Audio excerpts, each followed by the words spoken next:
Ready, Stace? Everybody is in. Okay. Welcome, everyone.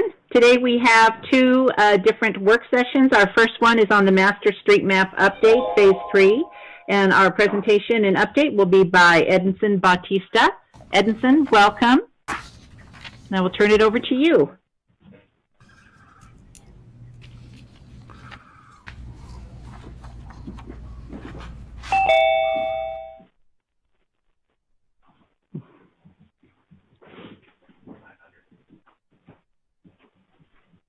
For today.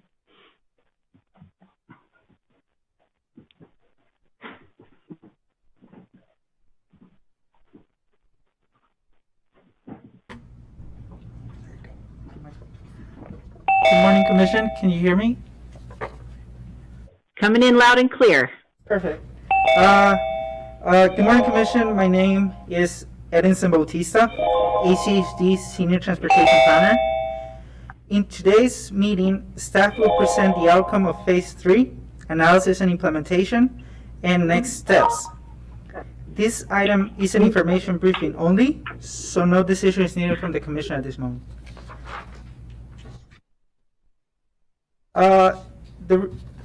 So during this presentation, I will provide an overview of the Master Street Map, provide more details on the Master Street Map Phase 3, analysis and implementation, and upcoming steps.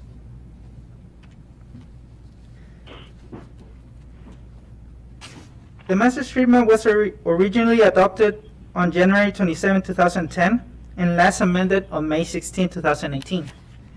The Master Street Map update is conducted on a biannual basis, or every 2 years. The Master Street Map complies with Idaho Code Section 676517, Future Acquisition Map, which recommends the adoption of a map to designate the land proposed for acquisition. The three primary purposes are: define a share of the future roadway network between ACHD and its partner agencies, establish a county-wide right-of-way preservation map, and establish an existing and future collector network map.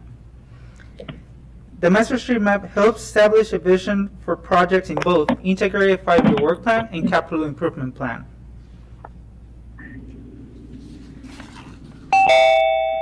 For this update, staff identify key tasks throughout the process and separate them into phases. Staff will provide updates to the Commission at key points during each phase as necessary. Currently, we are in Phase 3, analysis and implementation of modification through the CIP process. The stakeholder outreach process resulted in the identification of 66 minor proposed modifications, including review and update of the collector network, roundabout network, and roadway typology, and 4 major proposed modifications focused on the arterial network that include the removal or constraint of a specific roadway. As requested by the Commission, in your packet, an attachment was included with all the modifications received by the city staff. In the following slides, further details will be provided of the proposed major modifications. Glenwood Street, Mountain View Drive to Cole Road. This modification proposed the removal of the Glenwood Street extension that connects Mountain View Drive to Cole Road. On 2016, the City of Boise acquired the Spalding Ranch property and requested to ACHD on August 2017 the removal of the extension with the intent of developing a park in the property. The City of Boise have been working on the design and plans for the future infrastructure needed at the Spalding Ranch. With the city moving forward with the development of the park, for the development of the extension, ACHD would likely need to condemn the park property in order to acquire the right-of-way needed. Staff conducted a traffic analysis to identify the location that would require improvement if the extension was removed. The traffic analysis shows that surrounding roadways like Cole Road, Glenwood Street, Mountain View Drive, by 2040, traffic congestion will increase, but not significantly to justify an improvement. Intersections, on the other hand, based on the analysis, are required to be improved, including Glenwood Street, Goddard Road, and Mountain View Drive intersection.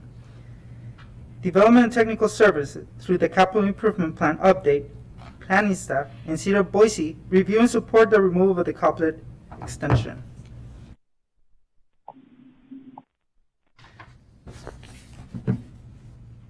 Maple Grove Road, Goddard Road to Fairview Avenue. This modification proposed a reduction of planned number of lanes from 5 lanes to 3 lanes due to the impacts to the property located along the roadway and the existing infrastructure in place, like sidewalk, bike lanes, and utilities. For the widening of Maple Grove Road, approximately 121 properties will be impacted, including 15 houses, 62 driveways, and 45 side yards. The area surrounding Maple Grove is mostly developed, and the right-of-way has not been preserved. The impacts to the properties and the right-of-way acquisition will significantly increase the cost of widening project and present challenges during the development of the project. The traffic analysis shows that Maple Grove Road from Goddard Road to Fairview Avenue has a level of service F and projected to remain congested without improvement, impacting adjacent roadways like Milwaukee Road and 5 Mile Road with additional traffic. Development and Technical Services, through the Capital Improvement Plan update, planning staff, and City of Boise, support keeping this location with its current configuration. ACHD has chosen to constrain this segment similar to other locations within Ada County.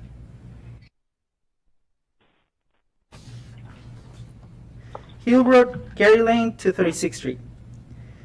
This modification proposed a reduction of planned number of lanes of Hill Road from Gary Lane to 36th Street from 3 lanes to 2 lanes due to constraints in the topography, existing infrastructure, and properties adjacent to this segment. This reduction will remove the planned center turn lane and maintain the existing condition of the roadway. Intersection improvements through this corridor are expected to relieve congestion and improve flow of traffic.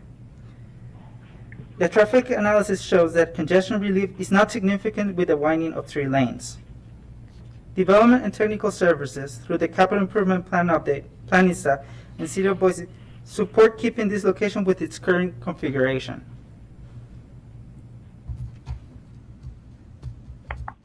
Overland Road, Linder Road to Locust Grove. This modification proposed a reduction of planned number of lanes from 7 lanes to 5 lanes. It was identified that the relocation of utility pole and the utility company exclusive easement will present challenges during the design and construction of the roadway, therefore increased cost. Idaho Power has exclusive easements within this stretch, and it's not feasible for ACHD to preserve right-of-way in location where these exclusive easements exist. The current cost of the relocation of the steel transmission with 3-phase type of pole is approximately $1.3 million per mile. The traffic analysis shows that 7 lanes would provide some congestion relief, but remain near the threshold. Without the improvement, traffic congestion will increase but remain consistent throughout the corridor. Development and Technical Services, through the Capital Improvement Plan update and planning staff, support keeping this location with its current configuration.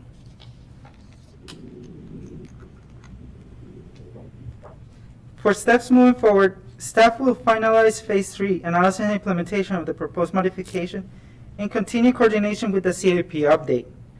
We are planning to come back in front of the Commission for the adoption hearing following the CIP adoption hearing. With that, I conclude my presentation. I will stand for any questions. Thank you very much, Edinson. Commissioners, are there any questions? Madam President? Commissioner Baker. Thank you. Sorry I was a little late. I can never get this thing to work. But I do have a comment regarding the Maple Grove to Goddard. It actually should go to McMillan. It would be ridiculous to think we would have 5 lanes from Goddard to Goddard to McMillan. So that should be amended to say McMillan and not Goddard.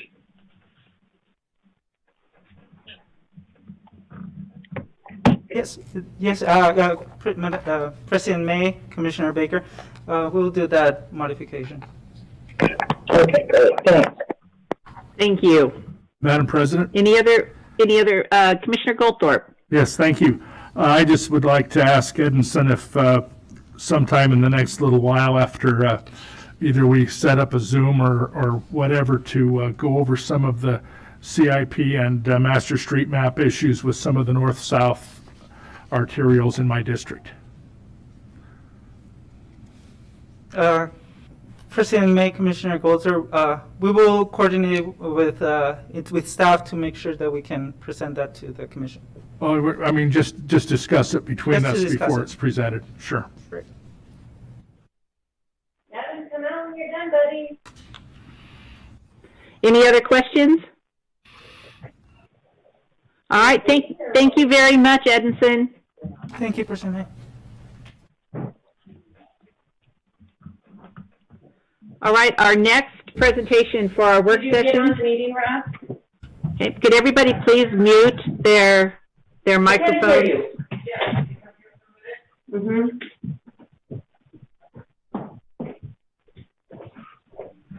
Our next presentation will be on Fairview and Locust Grove intersection, the work session to present corridor management for Fairview Avenue from Locust Grove to Eagle Road. This again is information only, and so we will turn it over to Brian McCarthy. Brian, are you with us? I'm in a good meeting. I'm here. Good morning, Commissioners. I'm Brian McCarthy. Good morning. The project manager for the Fairview Avenue, Locust Grove Road to Eagle Road project, and we are here for an information briefing ahead of our public open house, the first open house for the project, and the initial business outreach on the project as well. The project consists of widening Fairview from Locust Grove Road to Eagle Road to 7 lanes, which consists of 3 travel lanes eastbound, 3 westbound, and a center channelized turn lane.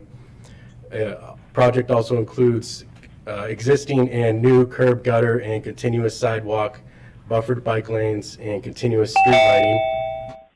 The other component of the project is the intersection at Fairview and Locust Grove, which consists of widening the intersection to 9x7 with 9 lanes on Fairview and 7 on Locust Grove, with new curb gutter and a 7-foot attached sidewalk, buffered bike lanes, and pedestrian refuge islands for the Fairview legs, or for the pedestrian crossings of the Fairview legs of the intersection. We are currently at the concept design phase. This project the intersection ranks number 4 on the City of Meridian's priority list, and the roadway ranks number 34 on the city's priority list. This display shows the intersection. As mentioned, it consists of 9 lanes on the Fairview legs.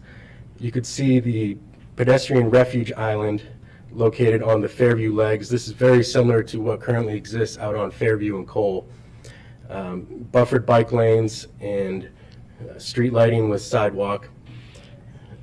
The intersection limits stop about 1,000 feet east of Locust Grove Road and then extends for the widening further to east all the way to Eagle Road. The next slide is zoomed in a little closer so you'll be able to see it a little clearer. I do want to point out that U-turns are allowed at the signals of Locust Grove Road, the signal at Fairview Ave, and the signal at Eagle Road. You better get going. This is the zoomed in of a section of Fairview Avenue where you can see 3 lanes proposed for the eastbound and 3 lanes for the westbound, and the center channelized turn lane. As you can see, we're proposing 3/4 access for the typical access points along Fairview Avenue. So you'll have the left turn in, the right out, and the right in. Continuing here, it's a similar layout for the other access points, and as noted, the U-turns will be allowed at the signals. This one here on the display is the Hickory Avenue signal. The next steps, we are about to engage on our business outreach ahead of our open house in early June. The online open house is planned for June 11th to go live with a 2-week comment period. We intend on coming back to you to brief the commission on the results of the business outreach and the public open house at July 22nd. Design is currently programmed to extend through fiscal year 21 with another open house planned in September at the preliminary design phase. Right-of-way acquisitions are programmed for fiscal year 21 and 22, and construction programmed for fiscal year 23. I'll stand for any questions. Madam President? Just one moment, Commissioner Goldthorpe. Thank you very much, Brian. Again, I'd like to just request that everybody please do mute your microphones. We had a lot of interference during this presentation, so if you haven't already done so, if you would please do that, it would be greatly appreciated. Okay, Commissioner Goldthorpe. Yes, a question about the preliminary design of the widths of the bicycle lanes. I know we're constrained to 5 feet on the sidewalk, so what are we proposing so far for the bike lanes? For the bike lanes, we have buffered bike lanes proposed, so it'll be a 5-foot wide bike lane with a 2-foot buffer, is what we currently have shown Okay. for the concept layout. Okay, thank you. Any other questions? Yes. Commissioner Hanson? Yeah, I'll just quickly follow up. I assume buffer means paint, not a protected physical barrier. That's correct. We were proposing a 2-foot clear paint space next to the buffer, or next to the bike lane. My next question has to do with the lessons we've learned and every other city has learned with the significant change in commuting patterns as a result of businesses needing to have people come in at different hours to ensure safe distancing. And the justification for building to the one peak hour in the morning or one peak hour in the afternoon, whether there's the cost-benefit of analysis has been done, now that we have new data that shows people's commuting patterns are changing and may change permanently. Have we done any of that analysis, or is this based on pre-emergency shutdown information? So the initial traffic study was done this past fall prior to the shutdown. It was designed based on peak hour for the intersection. However, this is a heavily used commercial corridor that does get significant traffic on the non-peak hours as well. Well, I'd agree with that, but it also seems to accommodate with 5 lanes quite well on other parts of Fairview, and whether the cost-benefit analysis has been done to justify the acquisition of the right-of-way, which is very expensive, the maintenance of the additional width, the risk of speeding and on the much wider road, the access issues and the business impacts on access with a much wider road. And then the other piece of analysis that I don't see is the induced demand. This being the 7-lane major arterial where there are no 7 lanes elsewhere. Will it in fact induce demand so that it becomes as congested, if not more congested? Has there been an analysis of the phenomena, which is quite common, of induced demand, where you actually get more congestion, or at least you don't relieve congestion because it induces the use of the wider road? So we haven't done an analysis on that, but the Fairview Avenue in the CIP is programmed for 7 lanes, and it actually currently exists east of Eagle Road here for about a half mile to Records Avenue and in front of the Meridian Village. It already currently exists as 7 lanes, and actually portions of west of Eagle Road here in the project corridor. For example, the south side, it already consists of 3 travel lanes, 3 eastbound travel lanes. So some of the corridor is already built out to that 7-lane section adjacent to the project. And, well, I would just make a point that that doesn't necessarily mean the taxpayers should fund 7 lanes for the entire stretch if the return on that investment simply isn't there, and if congestion, there will be no discernible change in congestion. Thank you, Madam President. Thank you, Commissioner Hanson. Good comments. Anybody else have any questions or comments? Hearing none. Brian, thank you very much. We appreciate it. Thank you. So it looks like we have a few minutes until we start our pre-commission.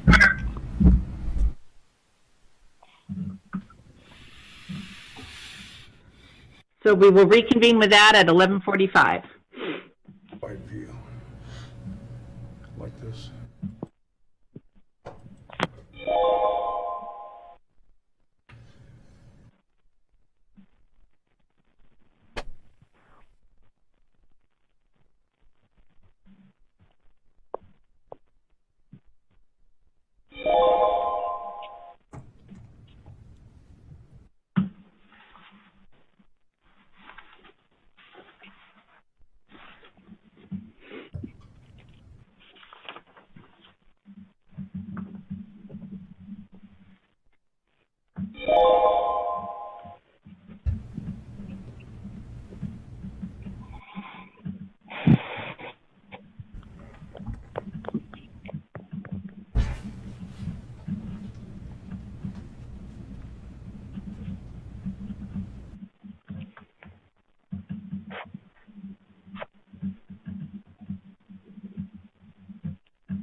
How many other people are?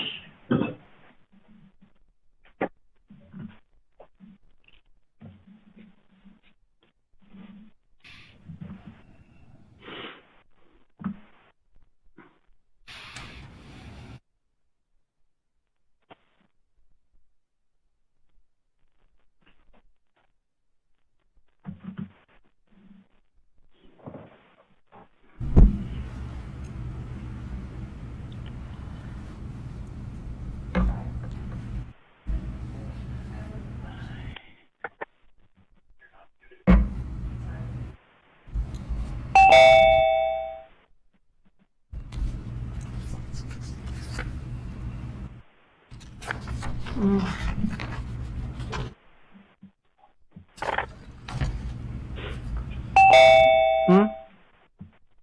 Mm-mm. Mm-mm.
Commissioner May, it's 11:45. Okay, thank you, Director Wong. Welcome, everyone. We will go ahead and call our pre-commission meeting to order, and we will start with the general housekeeping items. Do any commissioners have anything they would like to bring up? Okay, hearing none. Discussion of our commission meeting agenda. Commissioner May, if I could, please. Yes, Director Wong. I would request that the commission defer regular item number 2 back to staff for 1 week, date certain, May 27th. I've asked the staffs to have one more discussion on this. All right, thank you very much. Commissioners, any comments?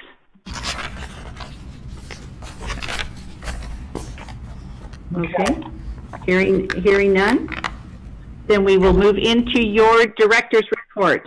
Okay, well, Commissioners, good afternoon, good morning, and such. A couple things to share with you, if I could, please. First off, as I'm sure you're aware, our maintenance crews are on double duty on flood operations today.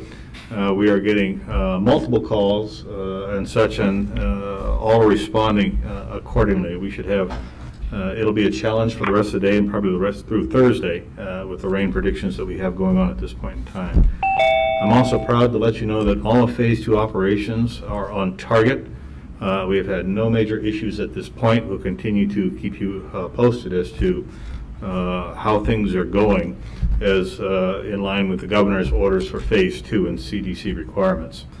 I wanted to let you know that, as you recall, a couple months ago, you very graciously authorized us to pursue a pilot project, and that was being able to override the vehicle flashing yellow turn signals when a pedestrian signal had been pressed to allow the pedestrian safe passage without cars turning into the crosswalks. I want to let you know that program is going incredibly well.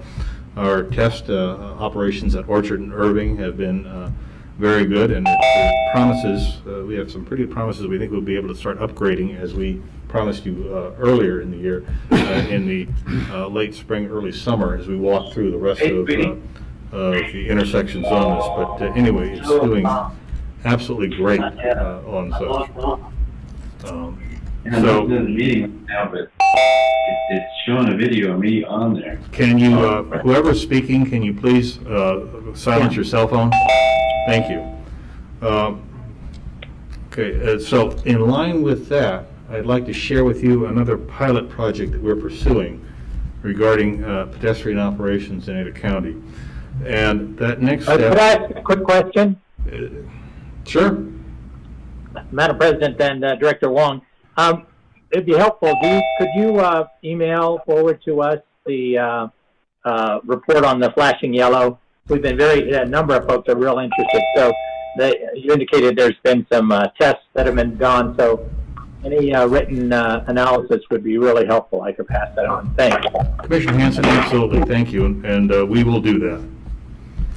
Thank you, Commissioner Hanson.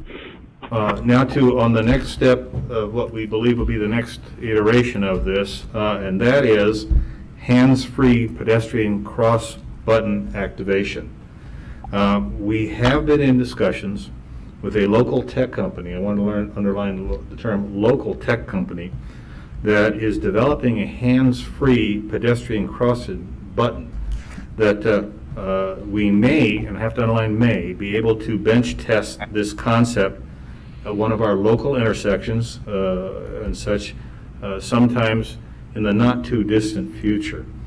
The concept that this company is looking at is to merge both a manual push button and then, of course, the automatic function of that is by waving your hand in front of that button, similar to automatic paper dispensers and such.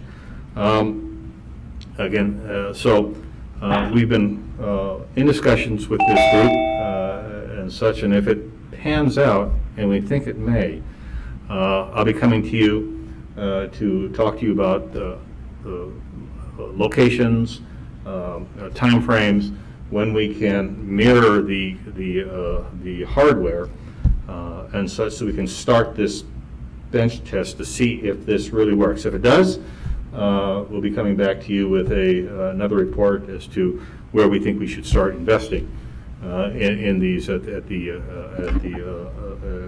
specific intersections. But again, I just wanted to let you know that that's what we're doing now, is to follow on to the steps we took with the yellow flashing arrows for pedestrian safety, and we'll see if this pans out. Thank you, Director Wong. That sounds promising. We look forward to the update. Okay. And Commissioners, that's all I have for you at this point, unless you have any questions for me.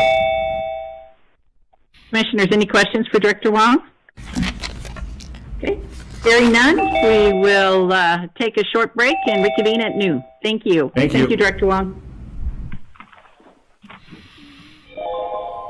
There we go, I'm in. Cool.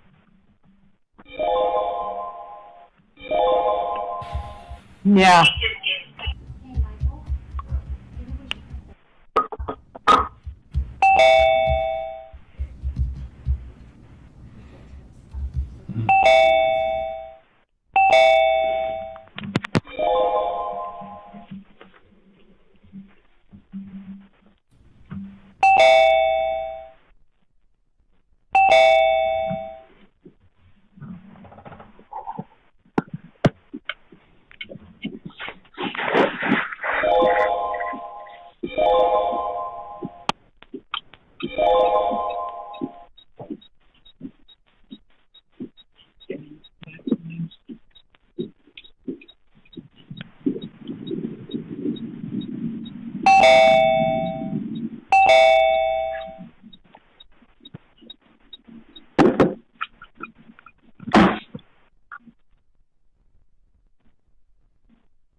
There's some type of chirping going on from somebody's phone or microphone. If we could make sure all phones are muted.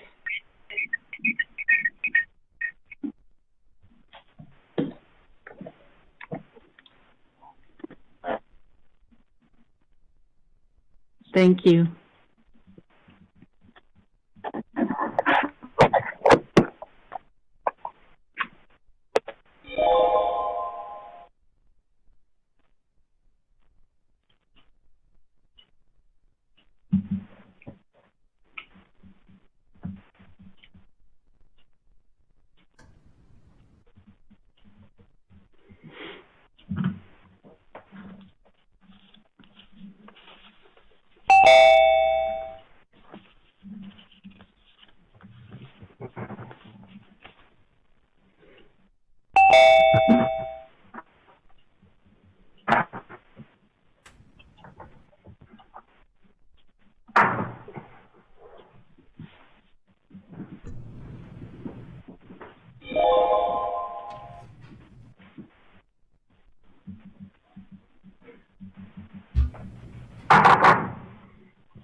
Please do mute your phone. We're going to have a lot of participants in the meeting today, and all the background noise really makes it difficult to hear.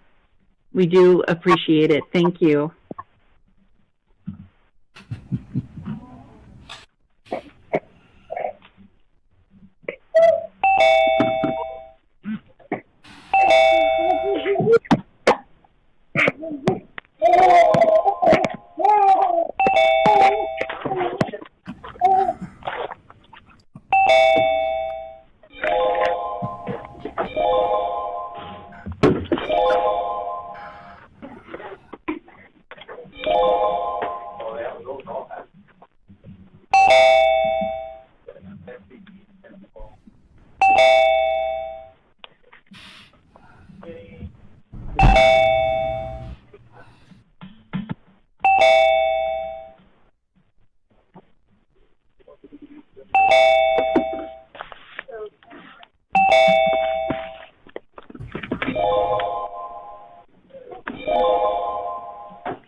Just a heads up to the moderator, you can click on participants and mute everybody at once there. Yeah. Yeah, she's aware. Thank you. Like if you go to a room, just speak, put your name and address.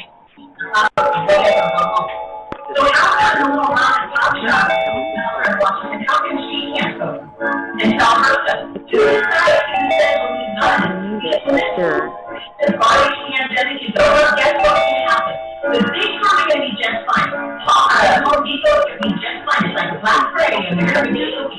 Commissioner May, upon your approval, I can mute everybody and I will only unmute the commissioners. And then I will be doing my best to make sure that when we call upon people to unmute those on a case-by-case basis. You need a motion.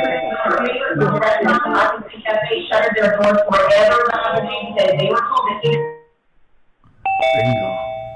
Takes care of that.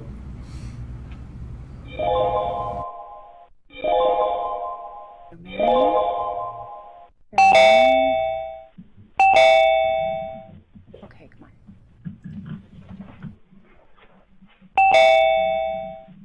Commissioner May, it's now 12 o'clock. She is muted. Oh, no, she's not muted. Jim Wilson. Commissioner May?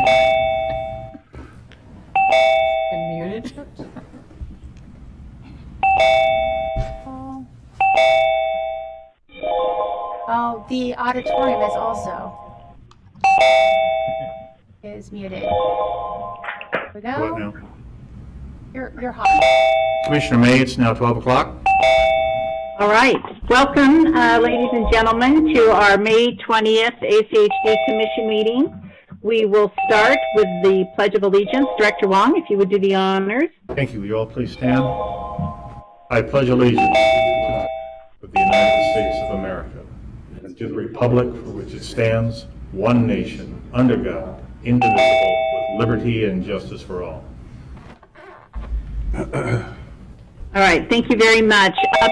Before we get started, we've had a lot of interference from individuals not muting. So if you have not already done so, please make sure that they are muted. Our moderator does have the ability to do that as well. But before we get started, just a few housekeeping items regarding that. The Commission has received all TELUS emails and voicemails. They have all been entered into our record, and any testimony that comes forward should be new information. We ask that you please mute your microphone. This helps keep background noise to a minimum. Please make sure you mute your microphone when you are not speaking. To speak, private chat with the clerk, Stacy Spencer. Give your name, address, and item you wish to speak about, or public communications. If you are participating only by phone, you will need to call ACHD headquarters at 208-387-6100 and give the receptionist the above information, or the information I just stated. When it's your turn to speak, you will be called upon in order of request. Then please unmute yourself. Please be mindful of background noise when your microphone is not muted. Avoid activities that could create additional noise, such as shuffling papers, etc. This would be much appreciated. Prepare materials in advance. If you will be sharing content during the meeting, please make sure you have the files and or links ready to go before the meeting begins. In order to allow maximum participation, each speaker will be allowed no more than 3 minutes, which is our standard protocol. You will be notified with a beep that your time has elapsed. I have asked Ms. Spencer to please track and call on individuals who wish to speak in the order that they have signed up. So if everybody could please follow this protocol, I think it will really enhance the ability to have a successful meeting. So with that being said, today I would like to recognize Christine Candler. She's our lead budget coordinator, no small task. Christine was recently awarded the prestigious Government Officers Financial. And of special note, this is Christine's 13th award in a row for budgeting transparency and excellence.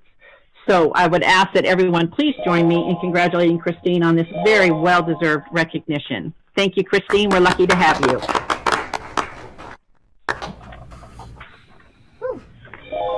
All right. Now, our first item is to adopt our agenda. Do we have a motion? Yes, so moved. Commissioner Goldthorpe made the motion. Is there a second? Second. Okay, we have a motion and a second. All in favor? Aye. Aye. All right. Consent agenda. Items on the consent agenda are considered to be routine and will be enacted by one motion. There will be no separate discussion on these items unless a commissioner or citizen so requests, in which case the item will be removed from the consent agenda and placed on the regular agenda. All consent agenda items are commission action items unless noted. Do we have a motion? Okay. Commissioner Baker? No, that's fine. Whoever did it, fine. I'll second it. Who made the first motion? I didn't hear. I believe did. it was Commissioner Hanson. Oh, okay, thank you. Commissioner Hanson made the motion. Commissioner Baker seconded. All in favor? Aye. Aye. Aye. All right, motion carries. Now, we actually have items this week on our regular agenda. We will start today, our first item, ordinance number 244, amending Title II of the ACHD Code with the addition of a new policy, section 7400. This is a request for adoption. And it is Madam President, quick point of order. Madam President, Commissioner Hanson? would it be appropriate to make the announcement to those listening about the intended removal of item 2 from the regular agenda, so that those who might be on the call don't need to stay through this entire, the first item, because the recommendation is to send item 2 to next week's agenda. I had asked that question before we started and was advised that it had to wait until we got to that item. Would council like to address this? Yeah. Maybe the best thing is to move item 2 to the top of the agenda. Would that be appropriate? Go ahead and move item 1 there too. Why don't you remove them both from the agenda? Madam President, Steve Price, ACHD General Counsel, for the record. You have the authority as president to change the order of the agenda, and then you could defer that as previously discussed. All right, then let's go ahead and move the agenda ordering and move up Crystal Spring Apartment item, Certificate of Zoning Compliance, their request for approval up as our first item, and in line with the director and staff recommendation. Is there a motion to defer this item? So moved. For a week certain. Commissioner Goldthorpe made them for a week certain. Thank you, Commissioner Goldthorpe. Is there a second? Second. Commissioner Arnold seconded. Any further discussion?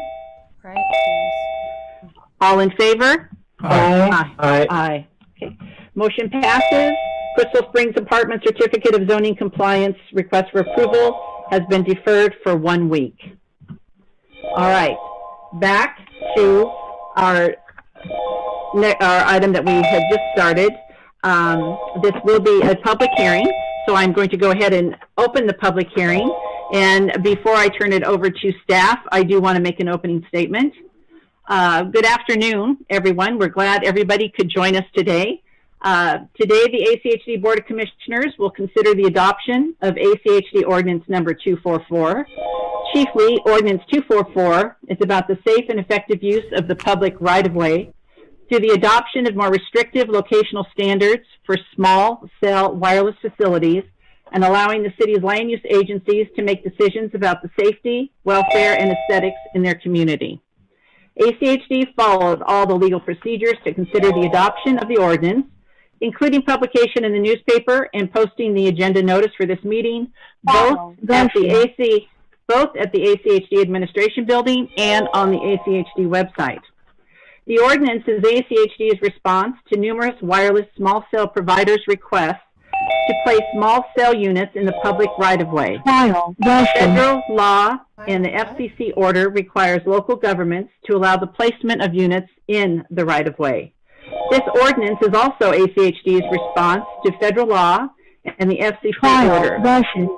ACHD is considering the ordinance to adopt restrictive locational standards. Final session. I have it as a 5-hour. Again,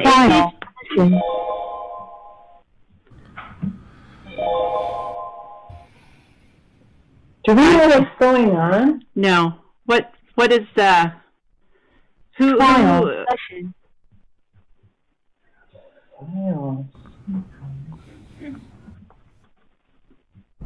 Commissioner Okay, May, we're getting some interruption here, Director Wong. Yes, What is Commissioner May, that is just a notice that there are other people that are joining the meeting from a different source. Oh, okay, all right. This is exactly why you shouldn't. Got you, sir. This is not your time to speak. I would ask that you please follow our protocol. Thank you. You will have your opportunity. This ordinance is also ACHD's response to federal law and the FCC order. ACHD is considering the ordinance to adopt restrictive locational standards and require the small cell provider to obtain the land use agency's consent before it can be placed. The ordinance does not address the safety of any specific small cell locations. That will have to be determined on a case-by-case basis, and the land use agencies have the authority to provide for the welfare, safety, and aesthetics in their community. Finally, this adoption hearing is not about the safety of small cell technology. The federal laws require it, and the federal government enforces it. ACHD has received numerous telestatements, letters, emails, and voicemails. All of these will be entered into the record, and there is no need to repeat prior communications. The ACHD Commission welcomes your testimony, all of you. However, there is no need to repeat comments made by prior speakers. If you do agree with prior comments, please simply state this. Per its custom and to ensure efficient testimony, ACHD does limit public testimony to 3 minutes. This limitation will be strictly enforced at this public hearing. Thank you all, and we will now hear from staff. Mr. Spears? Good afternoon, Madam President, members of the Commission. For the record, my name is Scott Spears, Assistant General Counsel of the Ada County Highway District. I am here to present ordinance number 244, amendments to ACHD code with a new section 7400 concerning small cell wireless facilities in the public rights of way. This is a decision briefing. This is an ordinance hearing, and adoption requires a supermajority, meaning 4 of the 5, or if there are only 4 present, then a unanimous decision. With that, I will proceed. Notice of this public hearing was accomplished in accordance with Idaho law. Notice of the public hearing was published in the newspaper May 13, 2020 and May 14, 2020. The agenda notice for this public meeting included ordinance number 244 and was posted on the ACHD website, and it was also posted at the ACHD building in compliance with the open meetings law. The reasons for these amendments are to address preemptive statutes in the Telecommunications Act as well as an FCC order. Concerning the act, quote, no state or local statute or requirement may prohibit or have the effect of prohibiting the ability of an entity to provide interstate or intrastate telecommunication services. We're having a brief pause. Additionally, Section 332 C7 of the Telecommunications Act provides that the modification of personal wireless facilities by any local government shall not unreasonably discriminate among the providers of functionally equivalent services and shall not prohibit or have the effect of prohibiting the provisions of wireless services. In addition, this section also states that no state or local government thereof may regulate the placement, construction, and modification of personal wireless facilities on the basis of environmental effects of radio frequency emissions to the extent that such facilities comply with the Commission's regulations concerning such emissions. In addition, as I previously mentioned, the FCC order issued September 26, 2018, entitled Accelerating Wireless Broadband Development by Removing Barriers to Infrastructure Development Investment, which implements these two sections of the Telecommunications Act. Mr. Spears, one moment, please. Commissioner Baker? Yes, this is ridiculous. You know, it's extremely difficult to follow the staff report when people come on and don't mute their phones or iPads or computers and then speak. It's making a mockery of this whole session. So if everyone could please just mute, you can do your little, chat things that's happening to everyone that apparently appears all the time, and do it in silence, because all this is going to do is just drag everything out. So please mute. And if Stacy can do it, please go ahead and do it. She has been. Thank you for that reminder, Commissioner Baker. Mr. Spears, please do continue. Yes, under the FCC order, states and local governmental entities must allow the placement of wireless facilities in the public right-of-way subject to regulatory objectives such as aesthetics or those relating to public safety and welfare in relation to the use of the public right-of-way.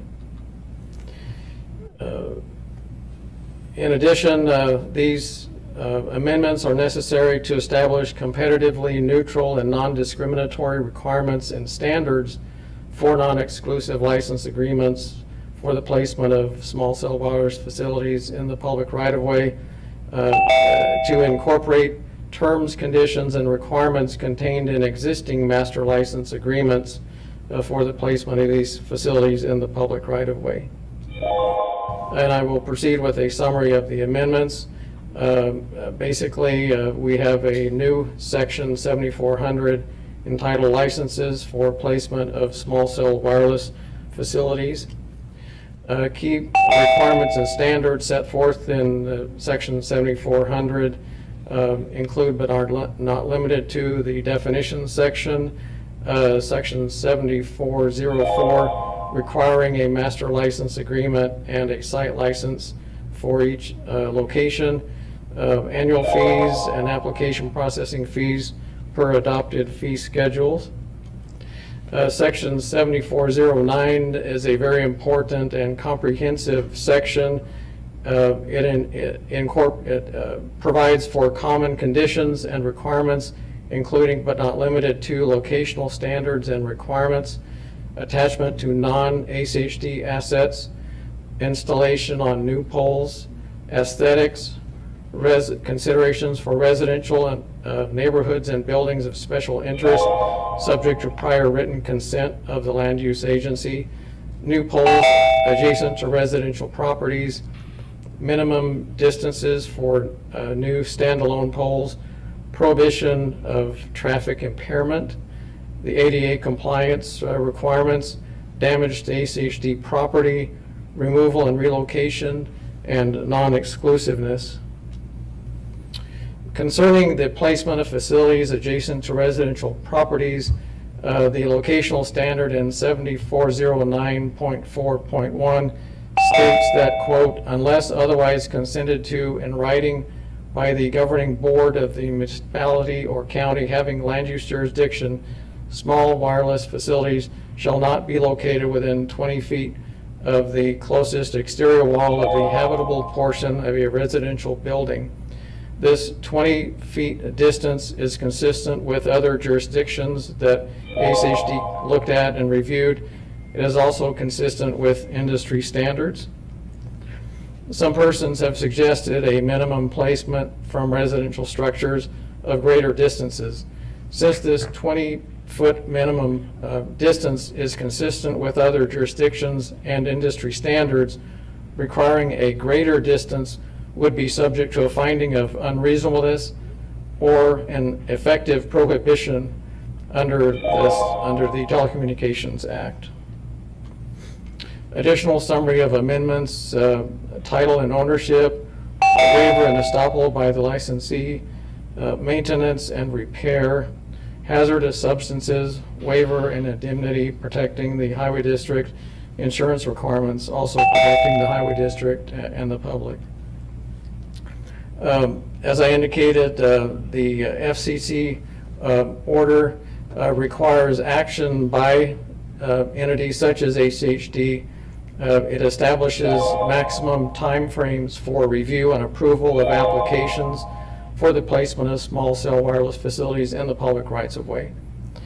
Specifically, 60 days for the review of an application for co-location of these facilities using an existing structure, and 90 days for review of an application for attachment to a new structure. Per the FCC order, failure to meet these time frames subjects ACHD to litigation, which would result in a court ordering ACHD to authorize the construction as requested by the wireless facility owner. The current status of small cell wireless facilities in ACHD right-of-way. ACHD currently has a master license agreements with 2 wireless infrastructure companies and 1 master license agreement with 1 wireless carrier. Currently, about 75 small cell antennas have been installed in ACHD right-of-way under the terms and conditions of these master license agreements. ACHD currently has 60 site applications pending with approved plans and 54 sites in the pre-application phase. The wireless carrier is planning to add infrastructure in residential areas within the constraints of the master license agreement. The proposed ordinance will memorialize locational standards to help consistently and uniformly regulate the placement of this infrastructure in the public right-of-way. What are the results of failure to adopt Ordinance 244? Well, without a policy in place, ACHD has no standards or requirements that it can consistently and uniformly apply to applications. Master license agreements are not a substitute for policy. Delay of adoption exposes ACHD to litigation and judgment by a court ordering ACHD to authorize the construction as requested by the wireless facility.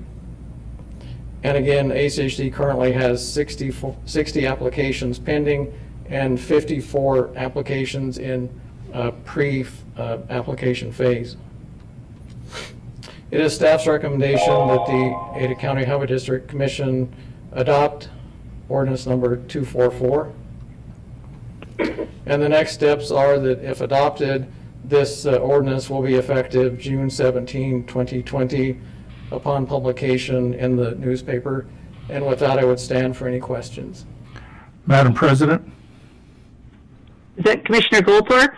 Yes, I don't have any questions, and I really appreciate how thorough Scott has been with this. I do have, however, to mention an ex parte communication which I have had concerning this ordinance. Yesterday, I received a call from a David DeHaas with suggestions by him to be made for our considering the 5G generally. And I informed him that that was not the purpose of today's hearing, that was water under the bridge, including the public meetings we've held some time ago. And I reiterated what Mr. Spears has included in his email answers to individuals sending in emails, as well as informed that, according to my knowledge of the process, ACHD had met the requirements of public notice. Thank you. Thank you. Any other commissioners have any comments or questions for Mr. Spears? Madam President? Commissioner Baker? Thank you. For Scott, so basically 5G is here, correct? Madam President and Commissioner Baker, yes, 5G is here under federal law and the FCC ruling. So if we choose to not approve this ordinance, we will still have 5G, correct? Madam President, Commissioner Baker, yes, that is correct. Applications will come in. If ACHD fails to act, then those carriers may go to court, and a court would summarily force ACHD to allow the construction. If we postpone this ordinance, 5G will still be here and 5G will still be in place, correct? Madam President, Commissioner Baker, yes, that is correct. So if we approve this ordinance, basically we're setting standards that are not currently in effect, correct? Madam President, Commissioner Baker, yes, that is correct. Okay, and if, for example, if we do nothing, the telecom companies can come in and just put a 5G small cell 5 feet from somebody's house if their house is that close to the right-of-way. Is that correct? Madam President, Commissioner Baker, yes, that is correct. And then the cities and the Ada County, they won't have any say in it either, correct? If it's in the right-of-way? Madam President, Commissioner Baker, yes, that is correct without adoption of this ordinance. Thank you. Thank you. So, Mr. Spears, with adoption of this ordinance, then the final approval and location is up to the local jurisdiction. Is that correct?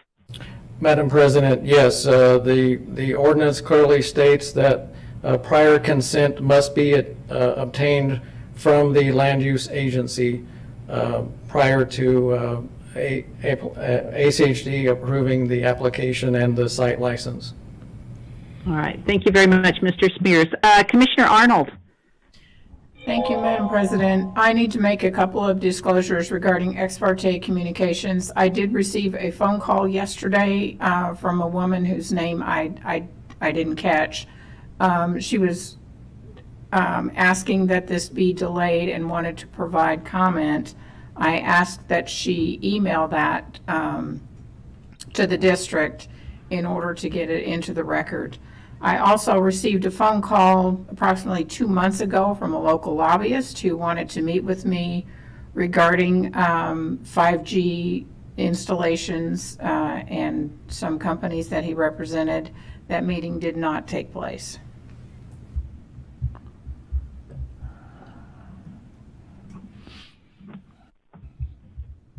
Thank you. Thank you, Commissioner Arnold. President May? Commissioner Hanson? Yeah, I have a couple questions for Scott, and it's on the language of the ordinance.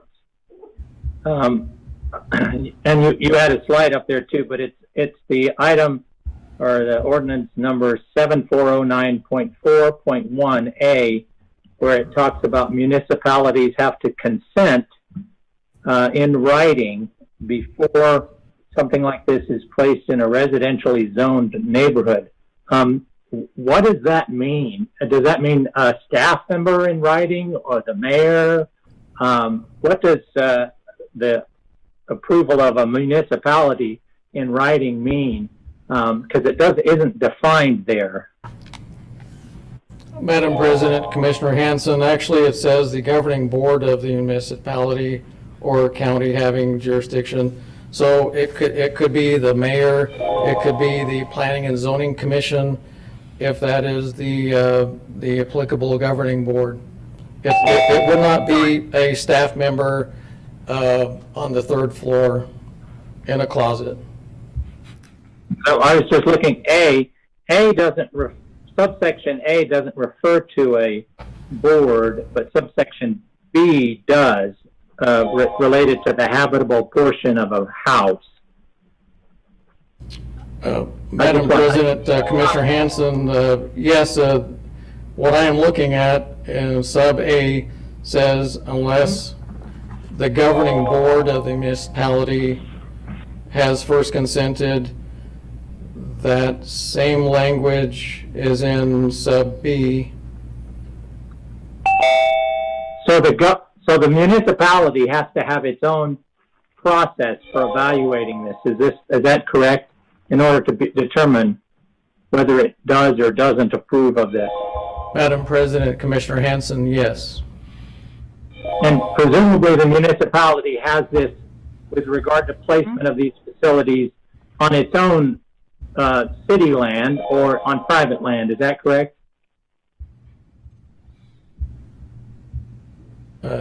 Yes. Do all the cities and the county, Ada County, have such procedures in place for the placement of 5G and or these small facilities on private land and on public land in their jurisdiction? Madam President, Commissioner Hanson, yes. I do notice that under section 7403, it refers basically to the master license agreement. It prevails. But the municipality is not a party to the master license agreement. Is that correct? Madam President, Commissioner Hanson, yes, the master license agreement is between the Ada County Highway District and the wireless provider. The city would have had its opportunity through its review and consent process. So I'm trying to figure out, under 740941B refers to the whole notion of habitable portion of a house. How does ACHD decide if it's a habitable portion of a house or it's not, or does the city do that? Who decides to initially trigger that requirement that the city's governing board has to approve it or not? Mr. President, or Madam President, Commissioner Hanson, the ordinance stands on its face in terms of what is a habitable portion.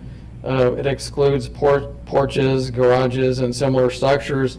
ACHD would review that in its review process of the site application. So ACHD would go in, if it's a building that's nondescript, would go in and investigate what's going on in terms inside that building to decide whether it is or isn't habitable. Say it looks like a garage, but it may not be. Madam President, Commissioner Hanson, yes, that is correct. That would be a part of our review process. So that's part of the land use analysis ACHD would have to do. Under 7409.4.1C, ACHD can allow exceptions to the separation between facilities based upon surrounding land uses. So what kind of land uses, since we're not a land use agency, what kind of land uses would ACHD investigate, or how would that work? Madam President, Commissioner Hanson, could you provide that citation for me again? It's sort of right after the other one, 7409.4.1C, and that's where you're making an exception to the 6-foot separation between two facilities.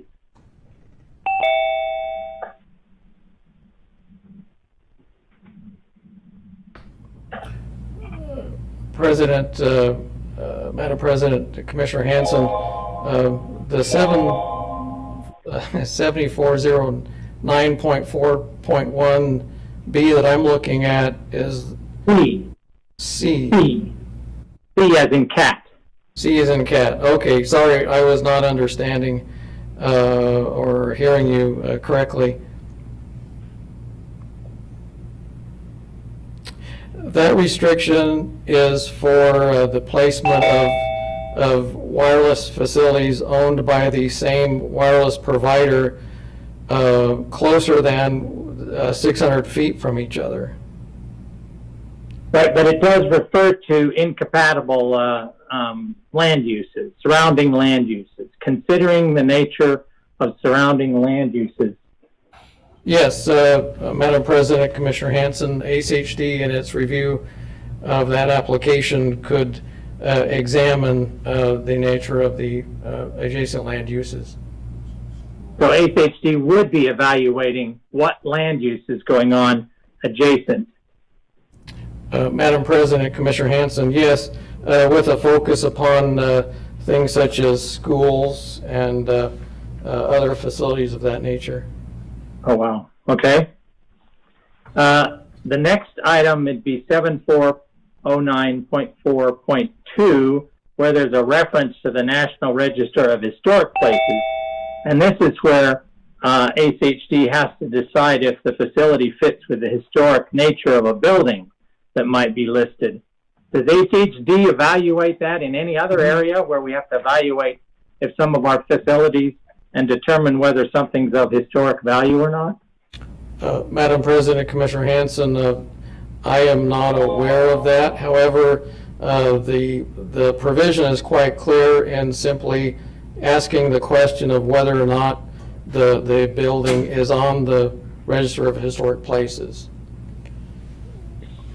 So if it's a historic building that, say, Meridian Historic Preservation Council is looking at but isn't actually registered, ACHD wouldn't inquire into the historic value, the historic nature of the building listed? Madam President, Commissioner Hanson, under the, we would be constrained by the language of the ordinance. However, the city would be considering that, and again, there is that introductory language that puts that consent requirement upon the city. I read that consent requirement in residential areas. So if the historic structure is not in a residential area, what's the role of the city?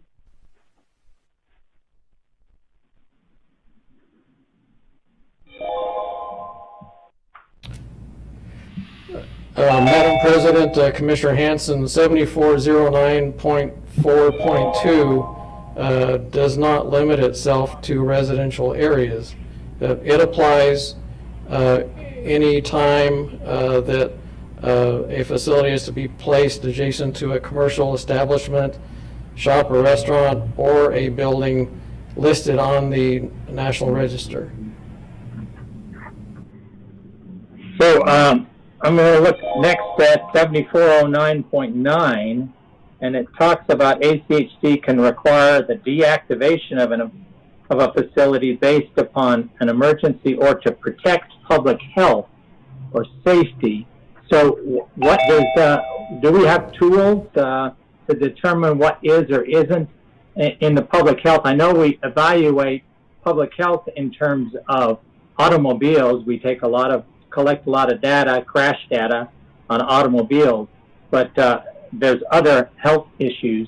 Does this, how do we evaluate public health, or is it limited just simply to the kind of public health issues we look at in terms of automobiles?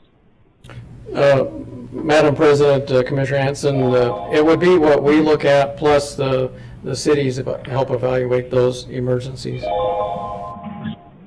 But it doesn't refer to the municipality's determination in that section, does it? Madam President, Commissioner Hanson, no, it does not. All right, the next item is that ACHD has to determine whether a facility cannot interfere with other broadcast devices.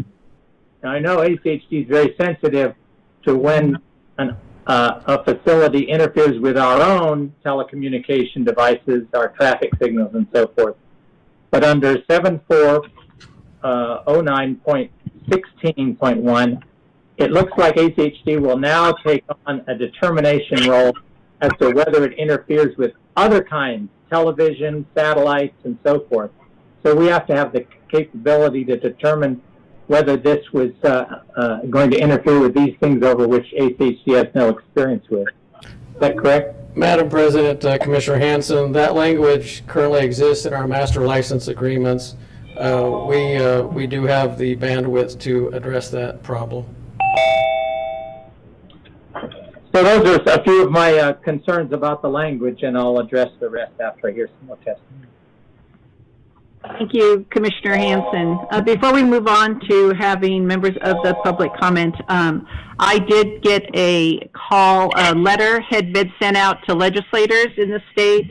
I can't remember the source of who had sent the letter, but I did get a question from the legislator about what this ordinance was. No discussion of substance, explained about setting the standards and directed them to our website, and also the mayor of Eagle. So I wanted to get that on the record.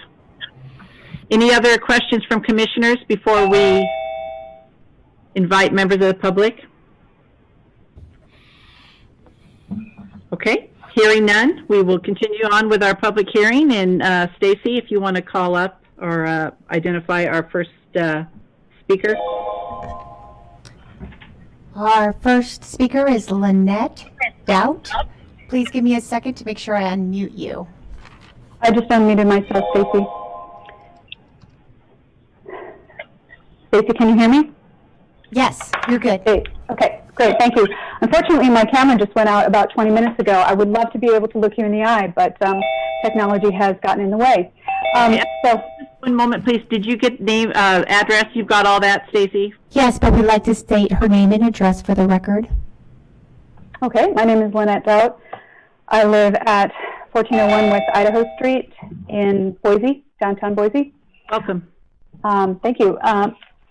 Highway District officials, I attest and affirm that the following statements are true, accurate, and within my personal knowledge. As I said, I am Lynette Doubt, a licensed healthcare professional for over 20 years. I have a successful business in Boise. I also live in Boise. The standards of the MLA are based on faulty information. In 2020, nearly all new wireless facilities for telecommunication services are not needed because the existing telecommunications coverage is adequate. This has been demonstrated by your constituents, all of us, successfully making calls all over Ada County every day of the year. Wireless applicants do not have the rights to construct or operate WTFs without first establishing the need for them. In 2005 and upheld in 2019, the Ninth Circuit Court of Appeals ruled in Metro PCS versus San Francisco that significant gap in coverage must be proven. Otherwise, the county will not have to grant the new WTF license. Specific instructions can be added in Section 7400 that a neutral third-party RF professional hired by the county but paid for by the applicants shall perform a drive test for all telecommunication service frequencies for all carriers. This drive test can be required every 6 months, and the cost of these tests can be paid for by the wireless applicants. Further, Section 7400 could include the 2005 Ninth Circuit Court requirement that, quote, if a significant gap in coverage is present, then the telecoms may install using the least intrusive means.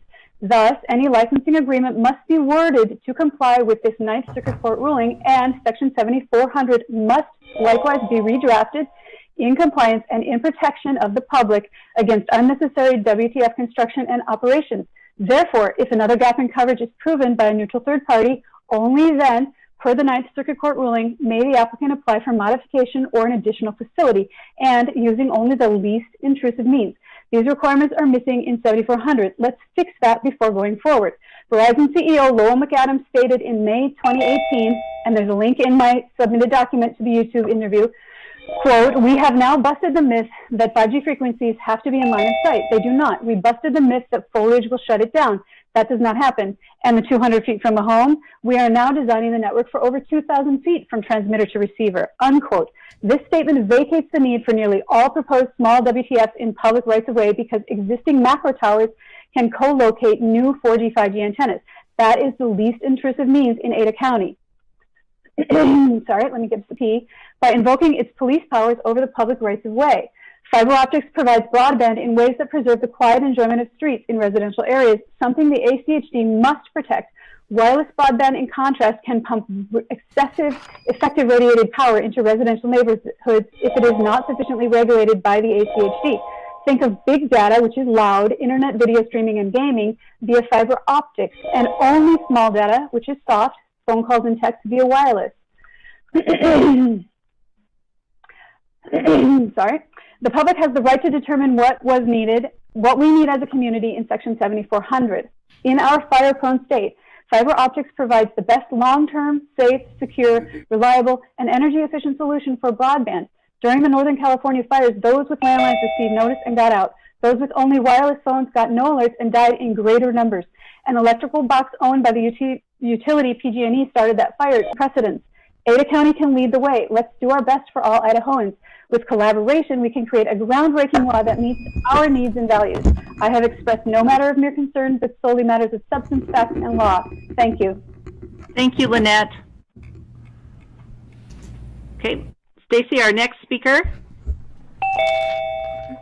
Our next speaker is Ann Hike. Ann, welcome. If you would please state your name and address for the record. My name is Dr. Ann Hike. I reside at 10900 West Wasdale Drive in Boise. Welcome. I am a medical doctor. I have done emergency medicine and integrative family practice for over 30 years. I'd like to talk on research on electromagnetic radiation and human health. There's over 14,000 studies. Serious medical conditions include but are not limited to arrhythmias or abnormal heartbeats, decreased fertility, neurodegenerative problems, including Alzheimer's, dementia, autism, ADD, depression, anxiety, and insomnia, and increased cancer risk. These are the health effects from 4G, which was instituted without careful assessment and preliminary human testing. 5G will be layered on top of 4G. We cannot have 5G without 4G. We have very few research studies on 5G. An Israeli study recently showed that the millimeter waves can penetrate into the sweat glands, which will undoubtedly cause an increase in skin cancers. Also, DNA damage has been seen, and this is either a precursor to cancer or genetic deformities. The watery parts of the body may be susceptible to millimeter wave or 5G radiation, and this could cause blindness or kidney failure. The National Toxicology Program had a $30 million study over 20 years and exposed 7,000 rodents to electromagnetic radiation. The results were available in 2016. The study showed an increase in heart tumors and brain tumors. These results should have caused a mandatory cessation of wireless radiation, as happened with asbestos and lead. The FDA requested the study, yet when presented with the results, stated that they wouldn't apply this information to humans.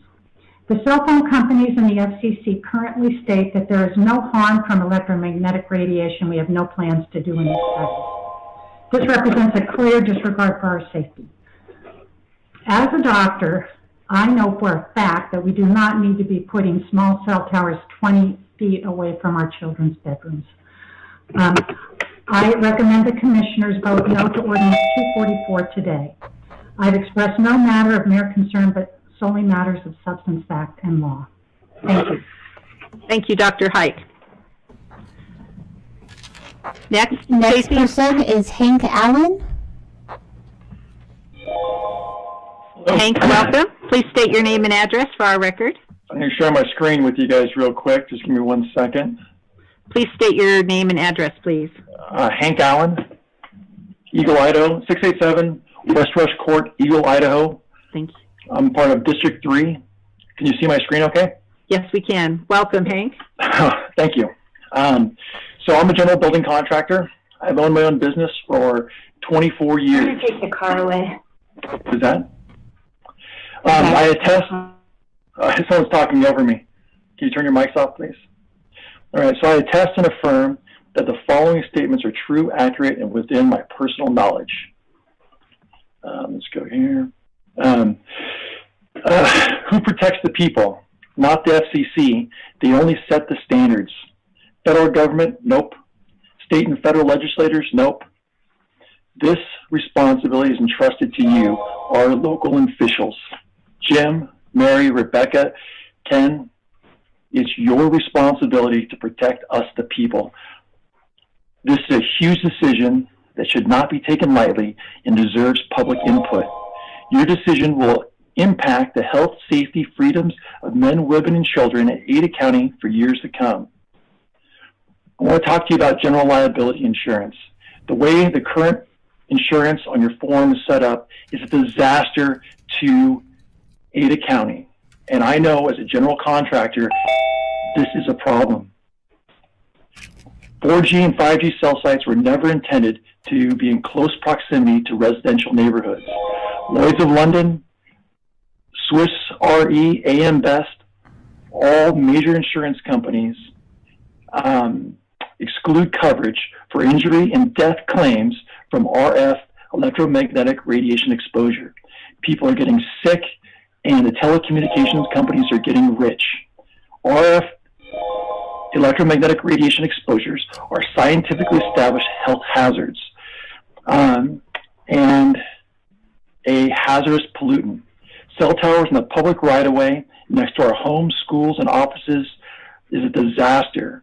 The effective radiation power levels approved safe by the FCC way back in 1996 are way too high for 24/7 exposures. The general liability insurance policies must include hazardous pollution coverage, or no license agreement should be issued to the telecommunication companies. RF radiation will escape from the public right-of-way. People will be harmed from this pollutant, which is currently proposed, with the currently proposed insurance requirements. ACHD, the taxpayers, and Ada County have assumed Verizon's liability for pennies. You have the authority to require proper insurance without exclusions. Require a copy of the insurance policy. A simple certificate of insurance does not show this exclusion. Beware of self-insured scams and shell games from the telecommunications companies. If they offer self-insured, ask for proof of real assets before covering losses. Let's fix this before moving forward.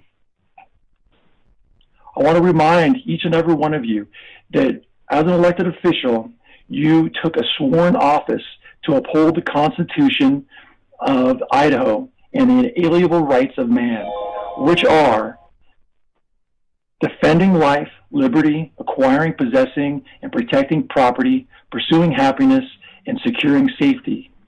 Attorneys, directors, FCC, Verizon employees do not make this consequential oath. Only you do. Please make a decision that will affect our children's and grandchildren's for generations to come. I have expressed no matter of mere concern, but solely a matter. Thank you, Hank. Next on the list is Rick Walsh. Okay, thank you. Hi, my name is Rick Walsh. Welcome, Rick. 4081, thank you. Good glad to be here. 4081 North Breeze Creekway, Meridian. And I attest and affirm that the following statements are true, accurate, and within my personal knowledge. I'm a husband, father of 5 daughters from the ages of 12 down to 1, and I'm a Meridian small business owner. My talk today is about the effects of the cell towers in residential areas, and my kids play out every day, so this is really hitting home for me. So pursuant to Ada Zoning Code 8-5B-3, when considering application for a conditional use permit, the applicant is required to prove, and your board is affirmatively required to find, that the proposed use shall not create undue adverse impact on surrounding property. So-called small cells have multiple adverse impacts on the residential character and actual value of our homes. Notably, the D.C. Circuit Court of Appeals ruled last year, so very recent, that every application in the U.S. for these wireless telecom facilities, WTFs, must go through review under the National Environmental Policy Act and the National Historic Preservation Act. I don't think 244 addresses this. This ruling needs to be acknowledged in this new ordinance. Decisions with zoning agencies are quasi-judicial. In the Idaho Supreme Court case, Neighbors for a Healthy Gold Fork versus Valley City, the court held that in planning and zoning decisions, due process requires 4 things. I'll just name 2 of them.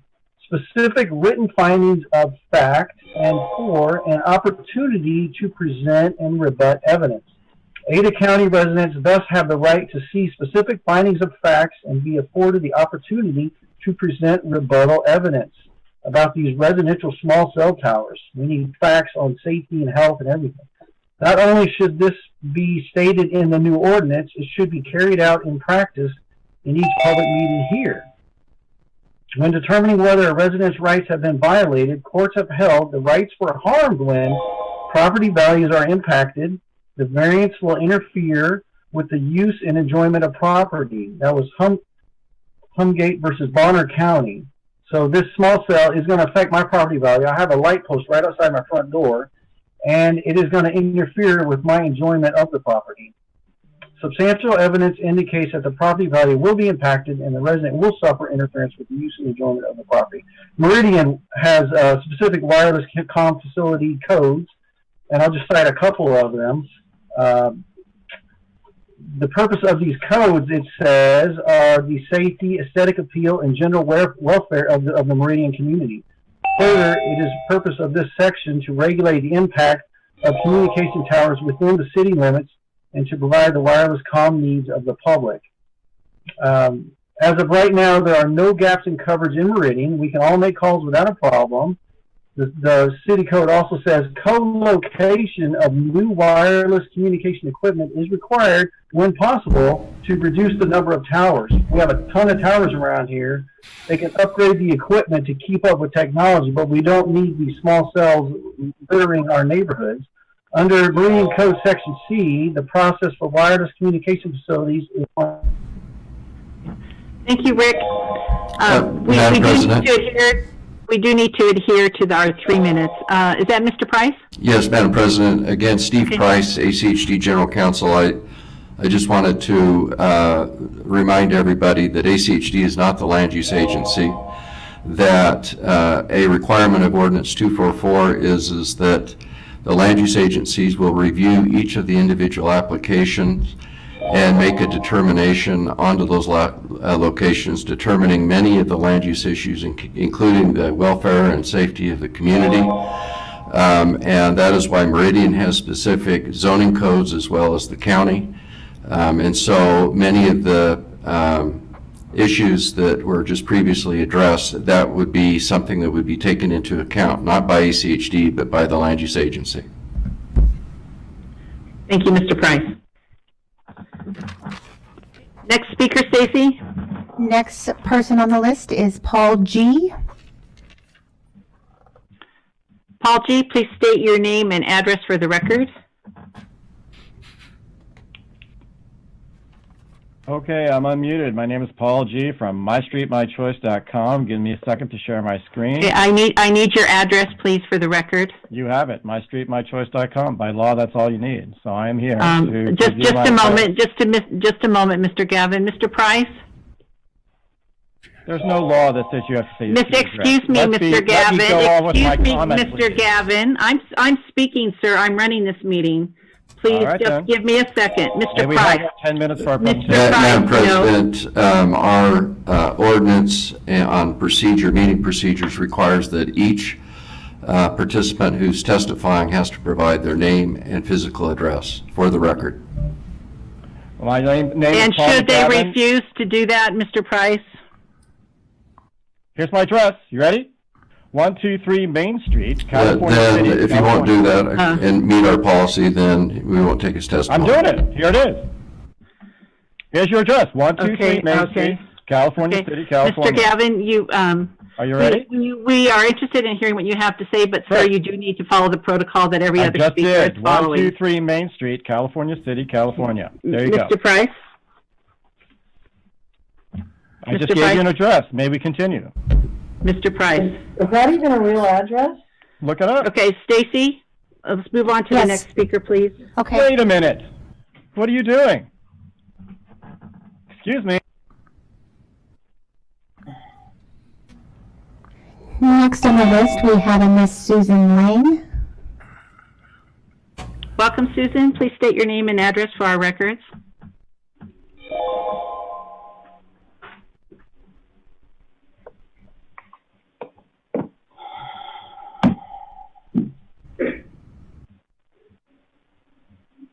Susan, you have to unmute your mic.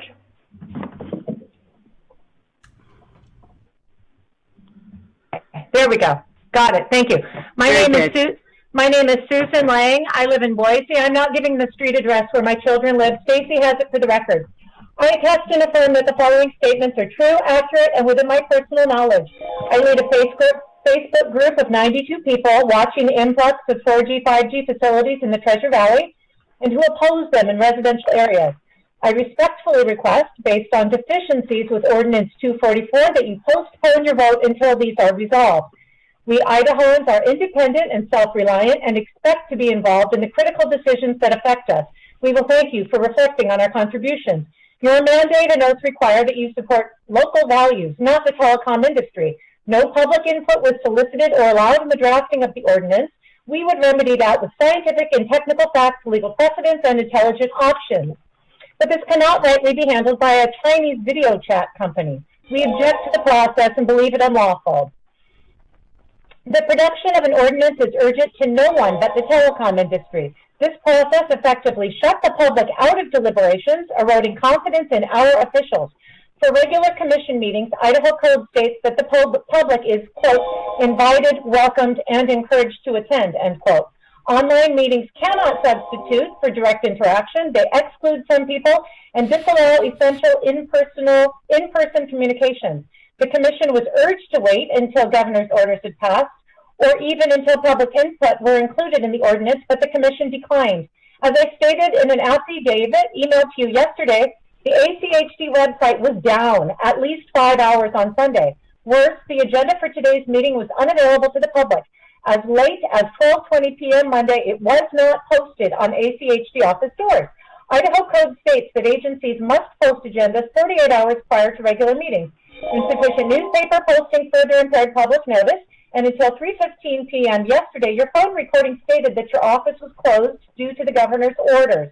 You also wrote to say that you did not want phone calls. Mr. Wong stated that the messages that arrived were, quote, disadvantaging us. Given these circumstances, your constituents need a show of good faith and respect for due process. You must postpone the vote or vote no until the ordinance is refined in discourse with the public with expert information and legal guidance. Given your written response yesterday to one of us, we see you are functioning on an FCC rule superseded by federal judicial precedents and misrepresentations of the Telecommunications Act. The proposed ordinance itself dares consider an antenna a mere accessory on a pole, as if to pretend it did not operate electronically to irradiate people ongoingly. We deserve proper democratic process. Do not force this ordinance through without consideration of relevant facts and laws. Postpone the vote. I have expressed no matter of mere concern, but solely matters of substance, facts, and law. Thank you. Thank you, Susan. Madam President. Mr. Gavin, Mr. Price.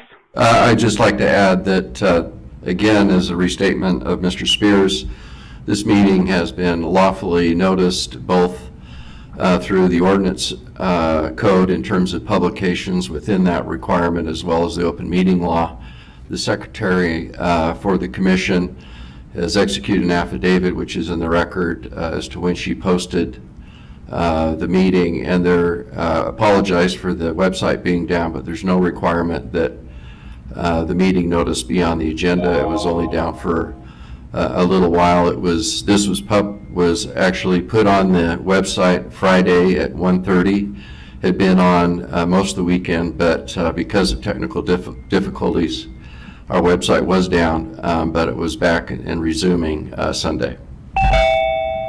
It was Thank you, not Mr. on Price. the door Monday at 12:20 p.m. Thank you, Susan. And to Susan's point about her address and that Stacy has it on the record, I would be totally fine with Mr. Gavin if he wants to just give his address to Stacy and not make it a matter of the public, so that he can go ahead and take his opportunity to speak. I would be totally fine with that. Mr. McGavin did post an address on the chat. Awesome. So, Okay. All right. Madam President, that's Okay, acceptable. all right, thank you, Mr. Price. Okay, I would like to go back to Mr. Gavin then. Sir, you can go ahead and if you're ready. Yes, as soon as I get my screen up. Okay, can you see my slides? That's my question. Not yet. Okay, hold on. Apologize about that. I guess I didn't share it properly. Let me go back to the side. We're all learning. No worries. I thought I did it properly, but not yet. So let me do that. Share screen. I gotta pick this one. Here we go. That is a share. Okay, can you see my slides now? There you go. Perfect. Thank you so much. I appreciate You're very the welcome. time, and I appreciate the consideration. So I'm here to speak on behalf of the Idahoans for Safe Technology, and I hope you really understand that these people have some of the best knowledge in today's meeting. Their testimony and evidence that they entered surpasses the due diligence that your own city staff has done. I'm here to share even better, stronger information as well. Let's not end up like Scottsdale, Arizona. Here's where it is. This is where it is, all over the city in this density. And you see that picture to the left, that's a macro tower. Why? Because these small cells put out macro tower power because you're not sufficiently regulating them. So it's that much closer, meaning in the bedroom, it's 10,000, 50,000 times higher than what you might get from a macro tower. That ruins the quiet enjoyment of streets. It's completely unnecessary. You do not have to do this. This is what's really going on. The radiation power of a cell tower is just way too high when you're in the main beam of radiation. That's the problem. These are at too low to the ground. You're in second and third story bedroom windows. That's the problem.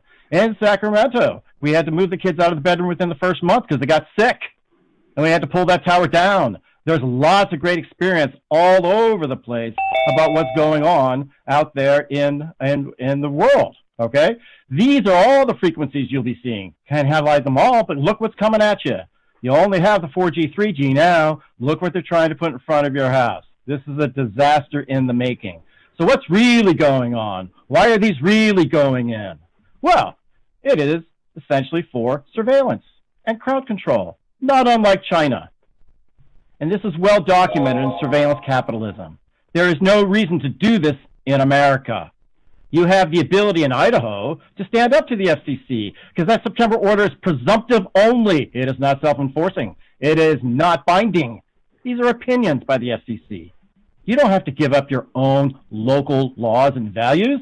You can stand up to the FCC easily. You just have to do it. You have to grow a pair. Okay? What's going on? They're saying they're small, but they're only talking about the dimensions, not the power. I'm going to show you. Verizon, 22,260 watts of power, 20 feet from your house.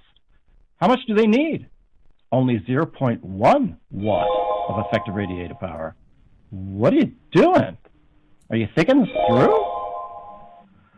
So here's an AT antenna, 13,000 watts of effective radiative power, okay?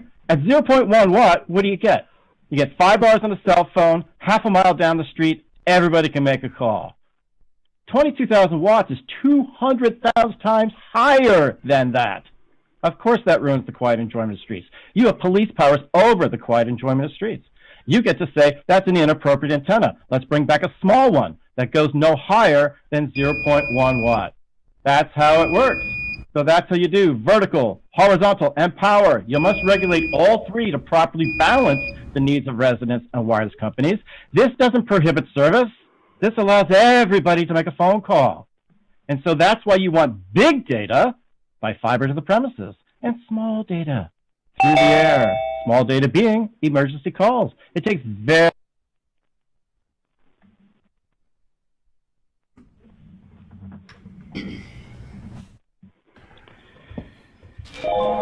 Next on the list, we have Kathy Cook. Okay, Kathy, please state your name and address for the record. Kathy Cook, 688 North 29th Street, Boise, Idaho.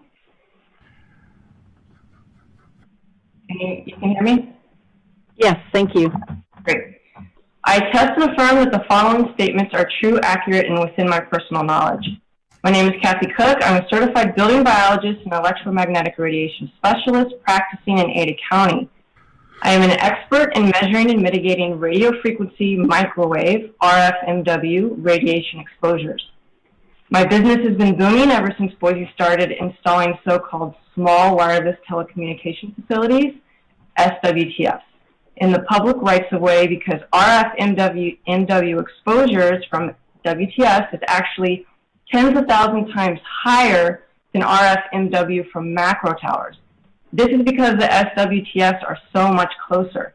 It's the proximity to home businesses that is so hazardous.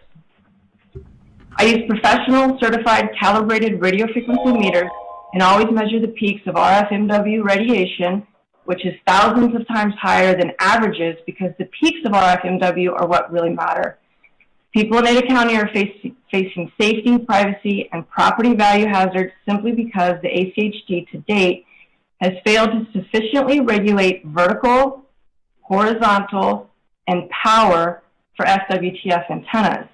Vertical is the number of feet off the ground, horizontal is the number of feet away from homes, and power is the maximum effective radiated power that the antenna can output. That's watts ERP.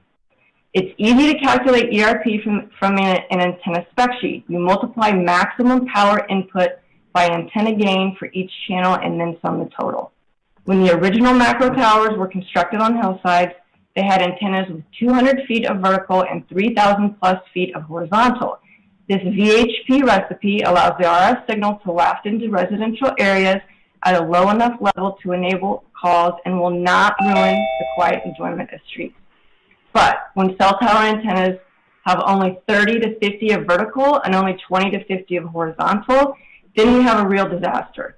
This means the ACHD needs to tap the maximum output power of these closed-in SWTF antennas to that which enable phone calls, but will not ruin the quiet enjoyment of streets, just like the larger macro towers.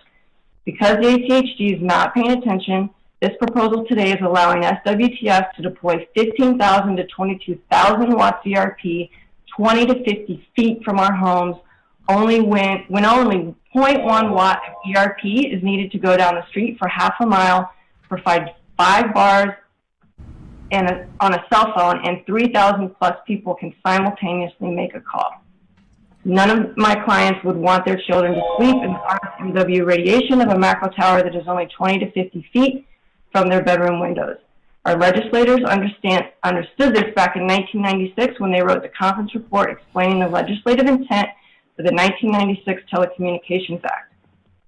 That says the conferees do not intend that if the state or local government grants a permit in a commercial district, it would also grant